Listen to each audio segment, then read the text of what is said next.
Hello class 12th students, this is date 24th of May 2020 physics का lecture number 25वां lecture पे पहुंच गए हैं। एक महीने क्लास चला और हम लोग 25 लेक्चर फिजिक्स का ले चुके हैं।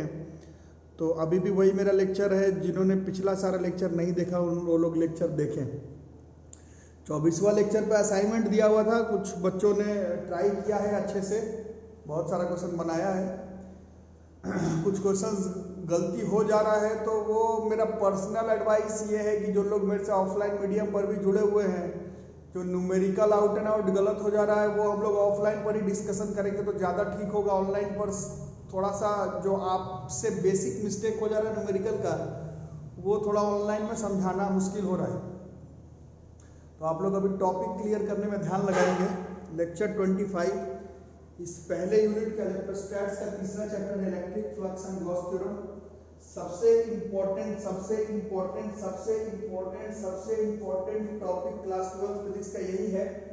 अब इंपॉर्टेंट तो आप लोग देख ही रहे, मैथ में, फिजिक्स में, केमिस्ट्री, बायोलॉजी में सारा ही टॉपिक बराबर इंपॉर्टेंस है। सबसे टेढ़ा मेरा टफ बोल सकते हैं कि क्लास 12 फिजिक्स में गॉस थ्योरम है। गॉस थ्योरम आप लोगों को थोड़ा कठिन लग सकता है। तो topic electric flux and Gauss theorem, chapter number 3 का नाम यही है, electric flux and Gauss theorem. Electric flux and Gauss theorem, electric flux and Gauss theorem. मुश्किल है, इसको शुरू करना ही मुश्किल है, इसलिए एकदम ध्यान से पढ़ना।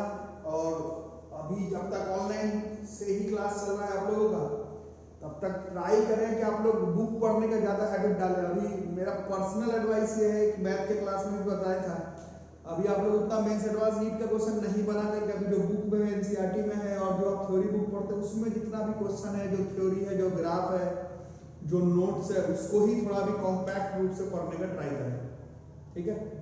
क्योंकि टॉपिक थोड़ा पीछे चल रहा है, इसलिए we need to work ourself, है ना?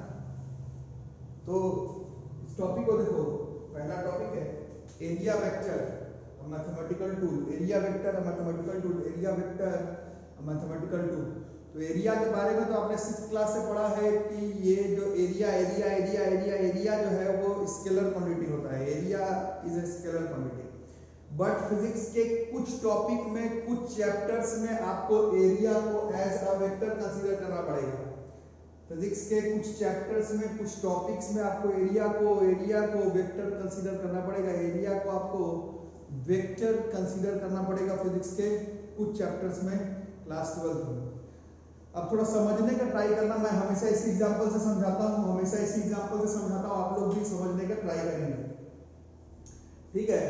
आप लोगों के बाथरूम में जो है वो शावर होता है, शावर नहाते तो तुम लोग कम ही हो, बट जो लोग नहाते होंगे, शावर होता है बाथरूम में। शावर से जो पानी निकलता है, ठीक है, उसको ऐसा मान लो कोई रिंग है तुम्हारे पास, ऐसा कोई एक रिंग है तुम्हारे पास, जो एम्प्टी है, मतलब ऐसे आर पार जा सकता है, इस तरह से, है ना? तो शावर ऐसे आ रहा है, शावर इस तरह से, ऐसे पानी का शावर जो है वो इस रिंग से पास करेगा, मान लो, ठीक है?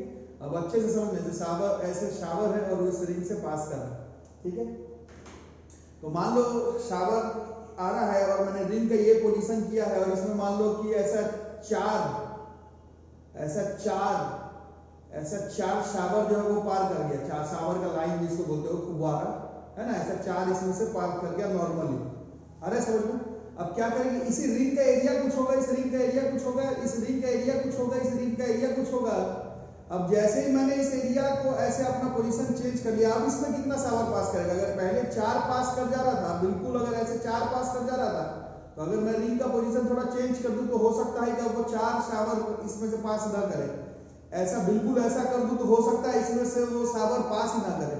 फिर इसको ऐसा कर दूंगा तो हो सकता है सारा जो 4 शावर जो था इसमें नॉर्मली जो है वो पास कर जाता, ठीक है? बोलने का मतलब ये है, अच्छे से अगर इस एग्जांपल को अगर आप लोग समझे, तो एरिया तो स्केलर है ही, बट इस जैसे इस रिंग का कुछ एरिया होता, बट इस एरिया को अगर हम लोग लिंक कर रहे हैं कि इस एरिया में से कितना शावर पार हो सकता है, तो जैसे ही मैंने इस एरिया का डायरेक्शन चेंज किया, जैसे ही मैंने इस एरिया का डायरेक्शन चेंज किया, जैसे ही मैंने इस रिंग एरिया से बट जैसे ही मैंने इस एरिया का डायरेक्शन चेंज किया, तो जो शावर इसमें से पास हो जा रहा था नॉर्मली, उसका संख्या में चेंजेस आ जाएगा। पहले अगर इसमें 4 शावर पार हो जाता तो ऐसे कर दूंगा, तो हो सकता है 2 ही पार करे या 1 ही पार करे या फिर ना करे। ठीक है, बोलने का मतलब यह है कि एरिया को मैथ में हम लोग जानते हैं कि वो स्केलर ही होता है, स्केलर ही होता है, स्केलर ही होता है। बट कभी एरिया को आपको इस तरह से लिंक करना पड़ जाए जहां पर उसका एरिया का डायरेक्शन चेंज करने के वजह से आपने जो फिजिकल क्वांटिटी उसमें लिंक किया है उसके संख्या में चेंजेस आ जाए। डायरेक्शन चेंज, संख्या change, direction change, magnitude change, direction change, संख्या change, direction change, intensity change. अगर ऐसा हुआ तो उस केस में हम लोगों को वैसे फिजिकल क्वांटिटी को वेक्टर कंसीडर करना पड़ता है। तो आप इस बात को समझ लेंगे कि ये जो चैप्टर हम लोग पढ़ेंगे बड़ा टफ चैप्टर है, electric flux and Gauss theorem. थोड़ा इसको अच्छे से समझना। वो जो शावर से पानी निकल रहा था, शावर को आप एक सोर्स मान लो, ठीक है, सोर्स चार्ज मान लो, और जो फव्वारा उसमें से निकल रहा था, फव्वारा जो उसमें से निकल रहा था, उसको आप electric lines of forces consider कर ले, electric lines of forces consider कर ले। और अगर मैं पूछता कि इस सरफेस में से कितना electric lines of forces pass कर जाता नॉर्मली, उसी को हम लोग इलेक्ट्रिक फ्लक्स कहते हैं, that is termed as electric flux. इसी को हम लोग इलेक्ट्रिक फ्लक्स कहते हैं। Total number of electric lines of forces that can pass through a surface normally is known as electric flux. ठीक है, ये जैसे ये रिंग था, इसका एरिया तो फिक्स है, बट पहले अगर इसमें से 4 अगर फव्वारा पास कर जा रहा था, 4 electric lines of forces normally pass कर जाता, तो इसमें फ्लक्स का वैल्यू 4 हो जाता। बट जैसे ही मैं ऐसे एरिया चेंज करता, एरिया तो चेंज नहीं कर रहे हैं, बस डायरेक्शन चेंज कर रहे हैं, तो जितना लाइंस ऑफ फोर्सेस इसमें से पास कर रहा था उसका संख्या 4 से 3 हो जाएगा, तो फ्लक्स का वैल्यू घट गया। और थोड़ा ऐसे कर दूंगा तो 2 ही फव्वारा पार करेगा, तो फ्लक्स का वैल्यू चेंज हो गया। मतलब डायरेक्शन को चेंज कर रहे हैं, एरिया का मैग्नीट्यूड सेम है, बट इस रिंग का डायरेक्शन को अगर हम लोग चेंज कर रहे हैं, सरफेस के डायरेक्शन को अगर हम लोग चेंज करेंगे, तो उसमें कितना लाइंस ऑफ फोर्सेस नॉर्मली पास करेगा उसका वैल्यू चेंज करेगा। इसको मेजर करने वाला जो फिजिकल क्वांटिटी है उसको हम लोग इलेक्ट्रिक फ्लक्स कहते हैं। पिछले 2-3 दिनों से आपको इलेक्ट्रिक लाइंस ऑफ फोर्सेस समझाया जा रहा है, अब पढ़ना इलेक्ट्रिक फ्लक्स। इलेक्ट्रिक फ्लक्स का डेफिनेशन है कितना number of electric lines of forces एक सरफेस से नॉर्मली पास कर जाए, नॉर्मली पास कर जाए, नॉर्मली पास कर जाए, नॉर्मली पास कर जाए, उसको मेजर करने वाला जो फिजिकल क्वांटिटी है उसको ही हम लोग कहते हैं इलेक्ट्रिक फ्लक्स। ठीक है, हो सकता है बाउंसर चला गया हो, समझ में नहीं आया, इसलिए पहला नंबर पर टॉपिक इलेक्ट्रिक फ्लक्स नहीं है, पहले नंबर पर टॉपिक एरिया वेक्टर है। तो एक चीज आप लोग समझ गए होंगे कि एरिया तो स्केलर है, बट कभी ऐसा नौबत आए कि एरिया के साथ ऐसा कुछ लिंक करना पड़े कि उसके डायरेक्शन चेंज करने के वजह से उस फलाना फिजिकल क्वांटिटी का मैग्नीट्यूड चेंज कर जाए, तो वैसे टर्म्स में एरिया को हम लोग वेक्टर कंसीडर करते हैं। और जब वेक्टर कंसीडर कर ही लोगे, जब एरिया को वेक्टर कंसीडर कर ही लोगे, तो वेक्टर के पास होता है magnitude as well as direction. तो बाय साइन कन्वेंशन हम लोगों को ये फॉलो करना है कि जिस चैप्टर में आपको लगे, to be precise 12th class में 2 चैप्टर में आपको काम पड़ेगा, एक इलेक्ट्रोस्टैटिक्स में, एक मैग्नेटिक में, एक इलेक्ट्रिक फ्लक्स, एक मैग्नेटिक फ्लक्स है। कॉपी में लिख भी सकते हैं हिंदी में कि सिर्फ जहां पर इलेक्ट्रिक फ्लक्स और मैग्नेटिक फ्लक्स का कांसेप्ट आएगा, सिर्फ तभी एरिया को अपन वेक्टर कंसीडर करते हैं। तो जब वेक्टर कंसीडर करोगे तो उसका मैग्नीट्यूड तो चलो एरिया का फॉर्मूला तुमको मालूम है, स्फीयर का अलग, रेक्टेंगल का अलग, ट्रायंगल का अलग, बट मैग्नीट्यूड के साथ साथ उसका डायरेक्शन को भी फिक्स करना पड़ेगा। तो हम लोगों को करना क्या है कि ये कोई भी अगर एरिया है ds, ठीक है, ये एरिया है, मान लो ds, ये जो सरफेस है, ठीक है, तो इसका हम लोग डायरेक्शन हमेशा एरिया वेक्टर का डायरेक्शन हमेशा इस पर हम लोग नॉर्मल को लेंगे।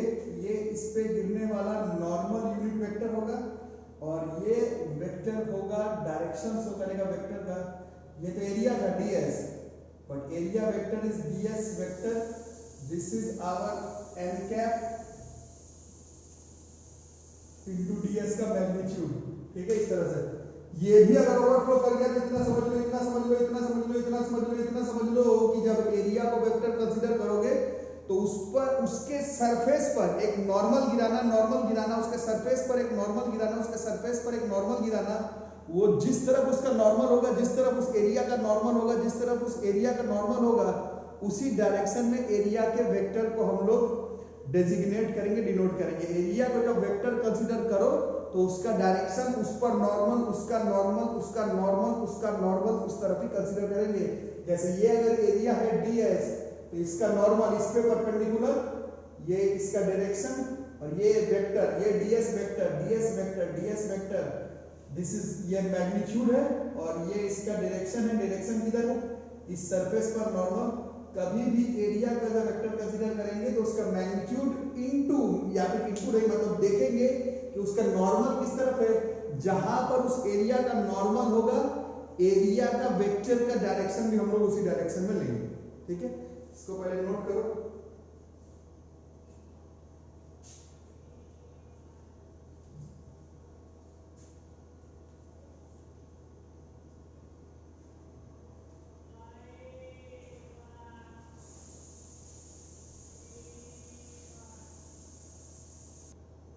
अब डेफिनेशन लिखो इलेक्ट्रिक फ्लक्स का। अभी तो मैंने समझाया इलेक्ट्रिक फ्लक्स, बट नहीं भी समझ में आया तो कोई बात नहीं, अभी पहले डेफिनेशन लिखो, फिर से हम लोग इलेक्ट्रिक फ्लक्स समझने का ट्राई करेंगे। पहले डेफिनेशन लिख लो, क्योंकि बोर्ड पर व्यू पूरा बनता नहीं है, डायग्राम के थ्रू समझाना पड़ेगा। पहले डेफिनेशन लिखो, electric flux through any surface area is defined as the number of electric field lines that pass through that area. Electric flux through any surface is defined as the number of electric field lines that pass through that area. Electric flux through any surface area is defined as number of electric field lines that pass through that area. Bracket में pass का मतलब क्या हुआ? Cross करना चाहिए। Crossing the surface in a direction normal to the surface. Crossing the surface in a direction normal to the surface. Crossing the surface in a direction normal to the surface. अभी आपको मैंने समझाया था, फिर से एक बार मैं फिर से बताता हूँ। तो वैसे यार एक ही चीज 100 बार जानने पर थोड़ी आदमी सीखता है, एक ही बार में समझना पड़ता है। ये है कड़ा, या मतलब एक हॉलो रिंग, जिसमें से पास कर सकता है कुछ नहीं पास करवाना है। शावर लेना जिसमें से नहाते हो, उसमें से फव्वारा पास करवाना है ना। जितना फव्वारा इसमें से नॉर्मली एक बार में पास कर जाएगा।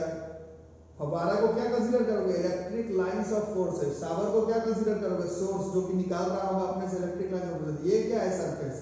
तो फ्लक्स क्या हुआ? इस पर से नॉर्मली जितना इलेक्ट्रिक लाइंस ऑफ फोर्सेस इस सरफेस में से नॉर्मली पास कर जाए, उसको मेजर करने वाला जो फिजिकल क्वांटिटी है, उसी को हम लोग इलेक्ट्रिक फ्लक्स कहते हैं।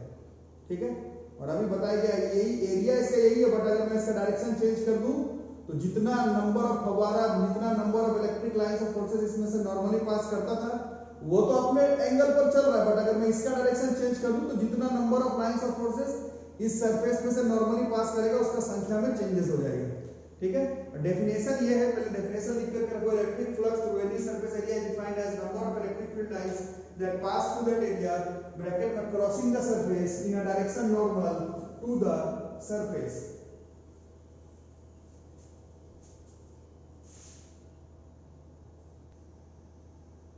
अब ये दोनों डायग्राम को समझने का ट्राई करो। अब ये दोनों डायग्राम को समझने का ट्राई करो। इस सरफेस को देखो, ये वाला जो सरफेस है, अब ये सब समझो। सुबह से कुछ बच्चों से फोन पर बात हो रही है, न्यूमेरिकल से भी नहीं भी बन रहा है तो छोड़ो, असाइनमेंट भी नहीं बन रहा सारा न्यूमेरिकल तो छोड़ो, बट टॉपिक अपना कवर करके रखो, क्योंकि फिर बाद में टॉपिक पढ़ने का समय नहीं रहेगा। तो ये डायग्राम देखो, ये डायग्राम, इसका एरिया वेक्टर अभी से 13 मिनट पहले लेक्चर में समझाया गया। एरिया वेक्टर ऐसे नॉर्मली बनाते हैं, तो इसके एरिया इस तरफ, एरिया नहीं, एरिया वेक्टर, और इसमें इलेक्ट्रिक फील्ड का डायरेक्शन इस तरफ है ना।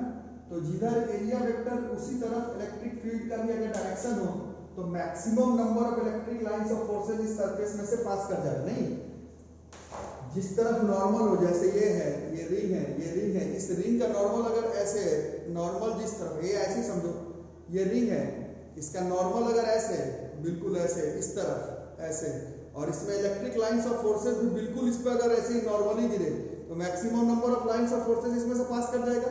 समझ में आ रहा है बच्चों? जिस तरफ एरिया वेक्टर का डायरेक्शन, जिस तरफ एरिया वेक्टर का डायरेक्शन, जिस तरफ एरिया वेक्टर का डायरेक्शन, जिस तरफ एरिया वेक्टर का डायरेक्शन, अगर उसी तरफ इलेक्ट्रिक लाइंस ऑफ फोर्सेस का डायरेक्शन, उसी तरफ इलेक्ट्रिक लाइंस ऑफ फोर्सेस का डायरेक्शन, उसी तरफ इलेक्ट्रिक लाइंस ऑफ फोर्सेस का डायरेक्शन अगर होता है तो उस केस में number of lines of forces that passing the surface normally जो है वो मैक्सिमम हो जाएगा, है ना। और इसी को अभी थोड़ी देर पहले बताएगा, इसी को कहते हैं हम लोग फ्लक्स। मतलब एक सरफेस का जिस तरफ एरिया वेक्टर है, इलेक्ट्रिक फील्ड का डायरेक्शन भी अगर उसी तरफ है तो maximum number of lines of forces इस सरफेस में से नॉर्मली पास कर जाएगा, और the number of lines of forces that passes a surface normally उसी को इलेक्ट्रिक फ्लक्स कहते हैं, तो उसका वैल्यू मैक्सिमम हो जाएगा। इसका मतलब है जिस तरफ E उस तरफ A, जिस तरफ E उस तरफ A, जिस तरफ E उस तरफ A, जिस तरफ E उस तरफ A, जिस तरफ E उस तरफ A, तो उसमें फ्लक्स को फाई से डिनोट करेंगे। फ्लक्स को अपन फाई ये साइन है, फाई से डिनोट करेंगे। अभी फिर से लिखेंगे। इस केस में जो फ्लक्स है वो मैक्सिमम हो जाएगा। अब इस डायग्राम को देखो, अब इस डायग्राम को देखो, अब इस डायग्राम को देखो, अब इस डायग्राम को देखो। इलेक्ट्रिक फील्ड तो उसी तरफ है, इलेक्ट्रिक फील्ड उसी तरफ है, बट इस सरफेस को ऐसा रखा गया है कि इसका एरिया वेक्टर इस तरफ है, ठीक है। तब आप बताओ इस डायग्राम में से, इस सरफेस में से कितना number of lines of forces pass करेगा नॉर्मली। ये ऐसा है, ये अभी था थोड़ी देर पहले, इसका एरिया का डायरेक्शन उसी तरफ और इलेक्ट्रिक लाइंस ऑफ फोर्सेस का डायरेक्शन उसी तरफ। अब देखो अगर इस सरफेस को मैं ऐसा कर दूं, ये ऐसा समझ में आ रहा है। अब इसका एरिया वेक्टर किस तरफ है, ऐसे ऊपर की तरफ। एरिया वेक्टर देखो किस तरफ है, ऐसे एरिया वेक्टर ऊपर की तरफ, एरिया वेक्टर ऊपर की तरफ, एरिया वेक्टर ऊपर की तरफ। और इलेक्ट्रिक लाइंस ऑफ फोर्सेस कैसा आ रहा था, ऐसे इलेक्ट्रिक लाइंस ऑफ फोर्सेस ऐसे। तो ये इस कड़ा में से पास ही नहीं करेगा।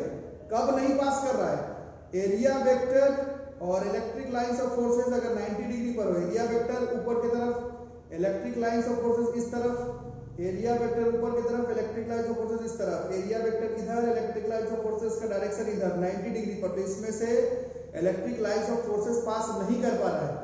और अगर ऐसा हो, एरिया का वेक्टर भी उसी तरफ और इलेक्ट्रिक फील्ड का डायरेक्शन भी उसी तरफ, तो maximum number of lines of forces pass कर जा रहा है। तो जब हम लोग देख रहे हैं, अब 50 बार नहीं समझ में आएगा तो अब मैं क्या कर सकता हूं। अब एरिया वेक्टर और electric field intensity, area vector electric field intensity, area vector electric field intensity अगर ये 90 डिग्री पर है तो ये जो फ्लक्स है इसका वैल्यू 0 हो जाना है।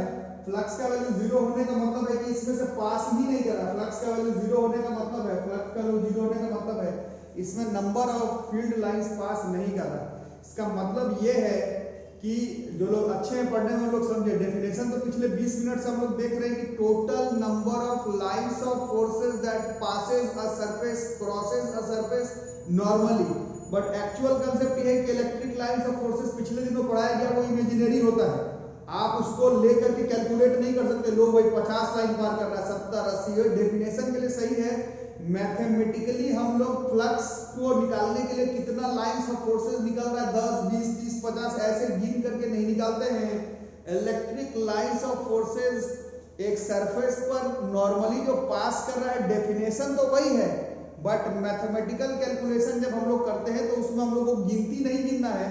उसके लिए हम लोगों को एक फॉर्मूला का जरूरत पड़ेगा।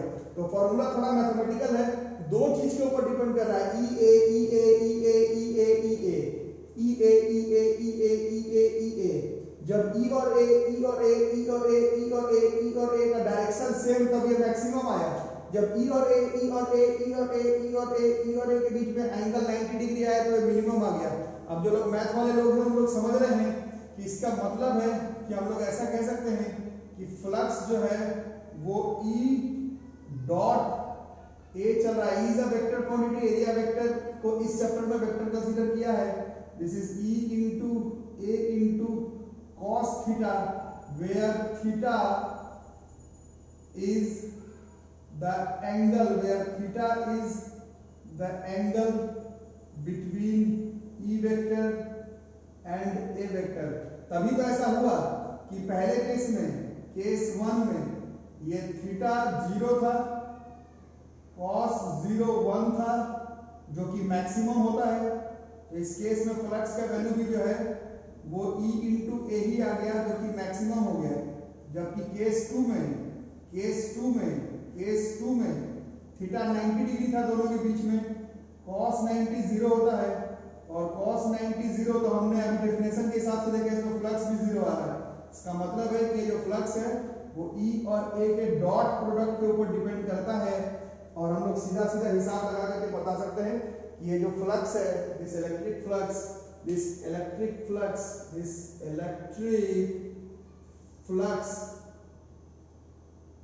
Is a scalar quantity. Electric flux जो है वो एक स्केलर क्वांटिटी है, ठीक है। और क्या क्या कर सकते हैं हम लोग, यूनिट इज, इसका यूनिट अगर लिखना पड़ जाए तो ई का क्या था, इलेक्ट्रिक फील्ड का था क्या था, न्यूटन पर कूलम था ना। Electric field intensity was force acting per unit charge है ना, तो newton per coulomb, this is newton meter square per coulomb. और अगर डायमेंशन के बारे में बात किया जाए, डायमेंशन के बारे में अगर बात किया जाए इलेक्ट्रिक फ्लक्स का ई से लिख सकते हैं, क्योंकि आगे मैग्नेटिक फ्लक्स भी पढ़ना है।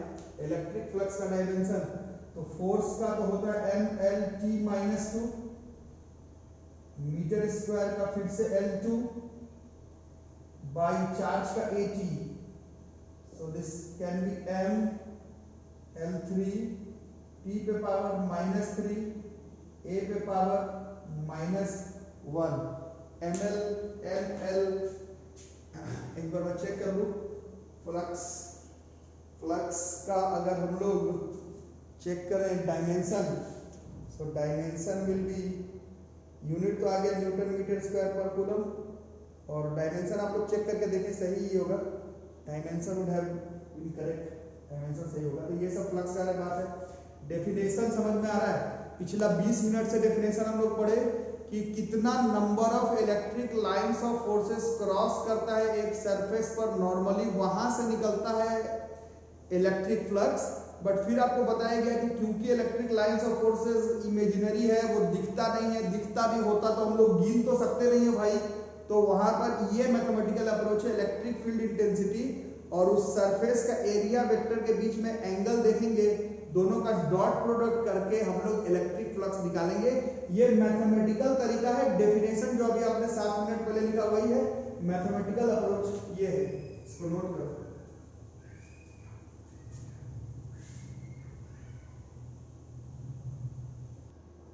अब तो बच्चों सोच करके खुद से बताओ इस डायग्राम पर, यही फाइनल डायग्राम। ये सरफेस देखो, ये सरफेस कैसा है, ये थोड़ा सा टेढ़ा है, इसमें इलेक्ट्रिक फील्ड का डायरेक्शन जो पिछला दोनों डायग्राम में था वही है, ऐसा इलेक्ट्रिक फील्ड का डायरेक्शन जैसे है वैसे। और इसके एरिया वेक्टर से 22 मिनट पहले बताया गया कि एरिया वेक्टर एरिया पर नॉर्मल, एरिया पर नॉर्मल, एरिया पर नॉर्मल, एरिया पर नॉर्मल, एरिया पर नॉर्मल, एरिया पर नॉर्मल लिया जाता है। तो ये इसका एरिया वेक्टर इस तरफ है और दोनों के बीच में लग रहा है एंगल थीटा, है ना। तो दो तरफा कंसेप्ट आप लोगों को समझना है। पहला ये है, ये electric field intensity is a vector quantity, angle arrow angle arrow angle arrow angle arrow angle arrow angle arrow angle arrow angle arrow angle arrow angle arrow के साथ रिजॉल्व करोगे तो ये e cos थीटा हो जाएगा, है ना। और ये देखो, ये एरिया इस तरफ है बट पूरा इलेक्ट्रिक फील्ड इंटेंसिटी नहीं, सिर्फ e cos थीटा। यहाँ से हम लोग फ्लक्स बराबर क्या कह सकते हैं, e cos थीटा हो रहा है into a, so this is e a cos theta, या फिर सीधा e डॉट ए। इसको क्लास 11 जो लोग पढ़े वर्क का डेफिनेशन से आप लोग मिला सकते हैं, कनेक्शन नहीं है बट उसमें भी था F डॉट एस वर्क आता था F डॉट एस। कितना फोर्स लग रहा है, कितना डिस्प्लेसमेंट हो रहा है, नहीं, फोर्स और डिस्प्लेसमेंट सेम डायरेक्शन में कितना इफेक्ट शो कर रहा है वो वर्क डन होता है। उसी तरह से इलेक्ट्रिक फील्ड और ए, इलेक्ट्रिक फील्ड और ए, इलेक्ट्रिक फील्ड और ए, इलेक्ट्रिक फील्ड और ए से मतलब नहीं है। इलेक्ट्रिक फील्ड को रिजॉल्व करो, ए के साथ कितना इलेक्ट्रिक फील्ड लिंक है, ए क्या है, एरिया है, एरिया वेक्टर, एरिया वेक्टर का डायरेक्शन सरफेस पर नॉर्मल, सरफेस पर नॉर्मल जितना इलेक्ट्रिक फील्ड लाइन से आप जितना इलेक्ट्रिक फील्ड इंटेंसिटी लिंक हो रहा है, इन दोनों का जो मल्टीप्लाई है, इन दोनों का जो मल्टीप्लाई है, ए और इलेक्ट्रिक फील्ड इंटेंसिटी का जो भी कंपोनेंट उस ए की तरफ है, उन दोनों को मल्टीप्लाई करने पर आता है इलेक्ट्रिक फ्लक्स। नोट करके रखो।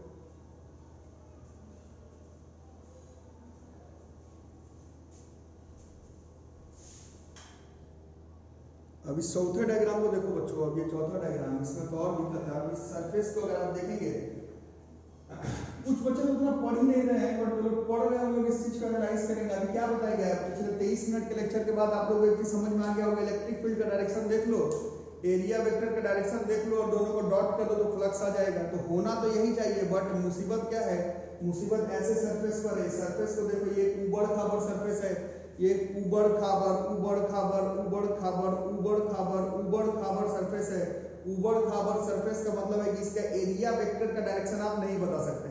अभी तक जो डायग्राम पिछले 3-4 एग्जांपल में बताया गया था उसका एरिया वेक्टर हम लोग गेस कर ले रहे थे कि लो भाई इस तरफ होगा, बट ये तो उबड़ खाबड़ डायग्राम है। इसका इलेक्ट्रिक फील्ड तो चलो मैंने वही डायरेक्शन पर दिया है, इलेक्ट्रिक फील्ड का डायरेक्शन अभी भी वही है, इलेक्ट्रिक फील्ड का डायरेक्शन अभी भी वही है, बट ये सरफेस उबड़ खाबड़ है। इस उबड़ खाबड़ का एरिया वेक्टर किस तरफ बनाओगे, तो ये प्रॉब्लम है, प्रॉब्लम ही तो होना है 12th क्लास में, तब तो आप लोग आगे लाइफ के लिए अपने आप को रेडी कर पाओगे, है ना। तो ऐसे में क्या करना है, एक छोटा सा एक छोटा सा एक छोटा सा एक छोटा सा एक छोटा सा एक छोटा सा एरिया कंसीडर करेंगे ds, इतना छोटा कि जिस पर उसका नॉर्मल कहां पर हो, नॉर्मल कहां पर हो, नॉर्मल कहां पर हो, नॉर्मल कहां पर हो, नॉर्मल कहां पर हो, आप गेस कर सकते हो। तो जैसे कि मैंने एक छोटा सा डायग्राम लिया, छोटा सा एक सरफेस लिया ds, इसका नॉर्मल मैंने गेस किया कि चलो ये तो ठीक है, ये पूरा ऊपर खाबर नहीं, छोटा सा लिया, इसका ds वेक्टर इस तरफ, इन दोनों के बीच में एंगल निकल गया थीटा। अब क्या होगा, अभी जो थोड़ी देर पहले बताया था फ्लक्स निकालने के लिए, अब इस पूरे सरफेस का तो फ्लक्स नहीं निकल पाएगा, इस छोटे से सरफेस के लिए थोड़ा सा फ्लक्स निकलेगा, डी फ्लक्स मेथड अभी भी वही है, ई डॉट ds, एकदम हिसाब क्लियर रखना, डी फ्लक्स इस छोटे से के वजह से सरफेस के लिए निकला, बट इस छोटे से नहीं, आपको तो पूरे का ही चाहिए। तो पूरे के लिए हम लोगों को क्या करना पड़ेगा, इसका इंटीग्रेशन करना पड़ेगा, इसका इंटीग्रेशन करेंगे तो ई डॉट ds का सरफेस इंटीग्रेशन करना पड़ेगा, पूरे सरफेस का इंटीग्रेशन, डी फ्लक्स का इंटीग्रेशन फ्लक्स। तो ऐसे डायग्राम में फ्लक्स जो है वो surface integration of E dot ds से आएगा। तो 4 तरह का डायग्राम के बारे में आप लोगों को देखना है। पहले में ई और ए के बीच में 0 डिग्री, तो बस ई इंटू ए से आंसर। दूसरे में ई और ए के बीच में 90 डिग्री, तो 0 आंसर। तीसरे में ई और ए के बीच में थीटा है, तो ई ए कॉस थीटा आंसर। और चौथा, जहां पर उबड़ खाबड़ डायग्राम हो तो उसमें एक छोटे से सरफेस के लिए पहले आपको डी फ्लक्स, टोटल फ्लक्स नहीं, D flux E dot ds से निकालना पड़ेगा, फिर उसका सरफेस इंटीग्रल बैठाएंगे पूरे सरफेस का, तब जाकर के टोटल फ्लक्स का वैल्यू आएगा। एक साल 11th में 12th में 2-3 महीना पढ़ने के बाद एक चीज आपको समझ में आया होगा, ये देखने में इतना टेढ़ा लग रहा है, उस तरह से है नहीं। क्यों नहीं है, क्यों नहीं है, क्यों नहीं, क्योंकि सिखाना है, फिजिक्स को सीखना है आपको कि भाई ये किसी भी उबड़ खाबड़ सरफेस पे इस तरह से फ्लक्स निकालेंगे, बट सीखना और सिलेबस में अंतर होता है। सिलेबस में ये जो सरफेस बनाया गया है ये इतना भी उबड़ खाबड़ नहीं है, ये सरफेस आपको जो पढ़ना है वो स्फीयर पढ़ना है, स्ट्रेट लाइन पढ़ना है, थिक शीट पढ़ना है। मतलब बोलने का मतलब ये है कि मेथड तो यही रहेगा, बट जो डायग्राम आपके सिलेबस में मेंस, एडवांस, मेडिकल बोर्ड के एग्जामिनेशन में उसमें इतना भी उबड़ खाबड़ डायग्राम नहीं रहेगा, ये आप लोग सीखोगे 11th क्लास से। तरीका ये है, बट जो क्वेश्चंस वगैरह आपको पढ़ना है उसमें जो सरफेस है वो इतना उबड़ खाबड़ नहीं रहेगा, वो स्फीयर ही रहेगा, वो रिंग ही रहेगा, वो डिस्क ही रहेगा, वो स्ट्रेट लाइन ही रहेगा, वो थिक शीट ही रहेगा, वो प्लेन शीट ऑफ चार्ज ही रहेगा। तो मेथड तो यही है, बट आपको जो एप्लीकेशन करना होगा उतना मुश्किल एप्लीकेशन नहीं है, बट मेथड ऐसे के ऐसे ही निकलता है। इसको नोट करके रखो। जैसे आप एक क्वेश्चन देखते हैं, इंपॉर्टेंट, हर बुक में कॉमन है समझाने के लिए, हर बुक में कॉमन है समझाने के लिए, हर बुक में यही वाला क्वेश्चन जो है वो कॉमन है। उसको अगर हम लोग देखते हैं इस क्वेश्चन के साथ क्या करना है, ठीक है।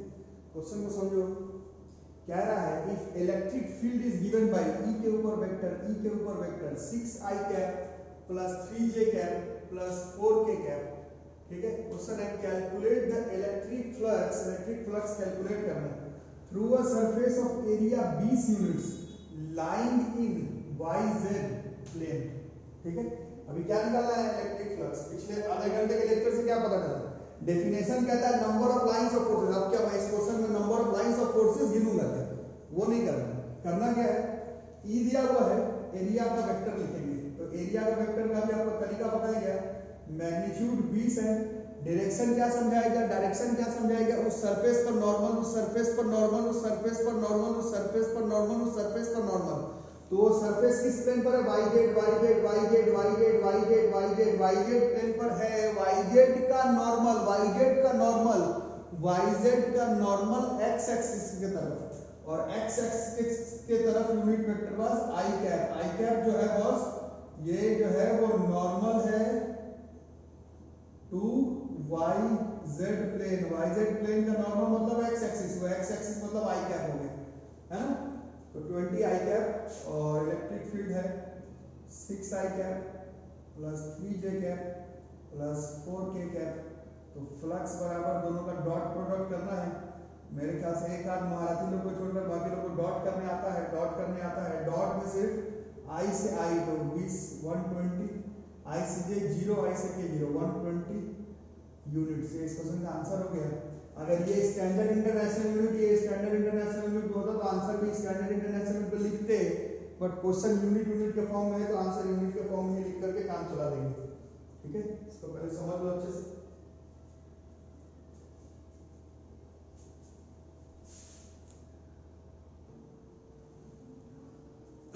अब नेक्स्ट क्वेश्चन देखो, रेक्टेंगुलर सरफेस है, साइड है 10 centimetre and 15 centimetre is placed inside a uniform electric field of 25 Newton per coulomb such that normal to the surface मतलब area vector makes an angle of 60 degree with the direction of electric field। यही बात है, जो लोग समझदार हैं सिर्फ रटो मत, फ्लक्स बराबर ये cos थीटा, ये cos थीटा, ये cos थीटा, ये cos थीटा, ये cos थीटा रटने में नहीं होगा। Theta is the angle between electric field intensity और एरिया वेक्टर, और एरिया खुद सरफेस पर नॉर्मल होता है। ये सब भूल गए तो क्वेश्चन उल्टा सीधा बन जाएगा। E और A तो याद कर लेना दोनों के बीच में एंगल, बट A है क्या, A खुद डायरेक्शन पर नॉर्मल, डायरेक्शन पर नॉर्मल, डायरेक्शन पर नॉर्मल, डायरेक्शन पर नॉर्मल, डायरेक्शन पर नॉर्मल, ये याद करना होगा। ठीक है, जो कि है इसमें। सो इस तरह के क्वेश्चन में we can easily solve it. This is flux is equal to E A cos theta is 25। Area में थोड़ा दिक्कत है, 10 की पावर सेंटीमीटर में है तो 10 की पावर -2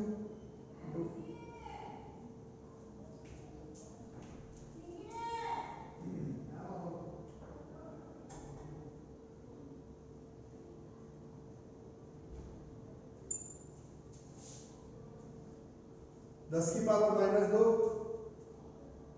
मतलब ऐसे नहीं, 10 इंटू 10 की पावर -2, 15 इंटू 10 की power -2 into cos 60। So calculation खुद से देख लो, 25 10 15 10 की पावर -4 cos 60 इज 1/2, 5 बार में कट गया, जो हो जाए तो आंसर लिख दो। 25 120 जो आगे कैलकुलेशन करना 0.1875 Newton meter square per coulomb.